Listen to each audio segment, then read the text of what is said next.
Hello friends, अस्सलाम आप देख रहे हैं वालेकुम। फुली फाइव आप देख रहे हैं YouTube fully channel five world YouTube channel. मैं हूं फरहान अलीम। तो फ्रेंड्स, आज हम बात करेंगे TCL के DC इन्वर्टर AC में जो एरर E1 हमारे इंडोर की डिस्प्ले स्क्रीन पर शो होता है। तो फ्रेंड्स, ये एरर हमारे एयर कंडीशनर में किसी पार्ट्स के मिस हो जाने या ब्रेक हो जाने की वजह से हमारे इंडोर की डिस्प्ले स्क्रीन पर शो होता है। तो गाइज़, वीडियो को शुरू करने से पहले मेरी तमाम फ्रेंड्स से दरख्वास्त है कि अगर आप मेरे चैनल पर न्यू हो तो मेरे चैनल को सब्सक्राइब करें, लाइक करें और शेयर करें। और फ्रेंड्स, साथ में बेल आइकन की घंटी को भी प्रेस कर दें ताकि मेरी हर न्यू आने वाली वीडियो का नोटिफिकेशन बर वक्त आप तक आसानी से पहुंच सके। हाँ, तो फ्रेंड्स, हमारे TCL के एयर कंडीशनर में जो एरर E1 का हमारे इंडोर और की डिस्प्ले स्क्रीन पर शो होता है, तो फ्रेंड्स ये एरर हमारे इंडोर में जो रूम टेम्परेचर सेंसर होता है उसमें अगर प्रॉब्लम आ जाए तो ये एरर शो होगा।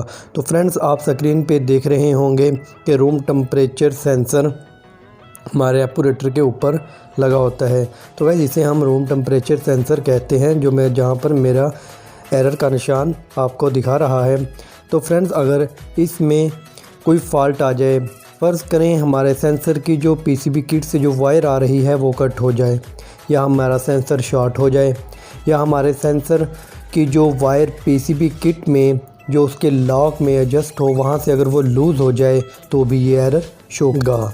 तो फ्रेंड्स, आप सेंसर को रिप्लेस कर दें, हमारा ये एरर ख़त्म हो जाएगा और हमारा TCL का एयर कंडीशनर अच्छे से वर्क करने लगेगा।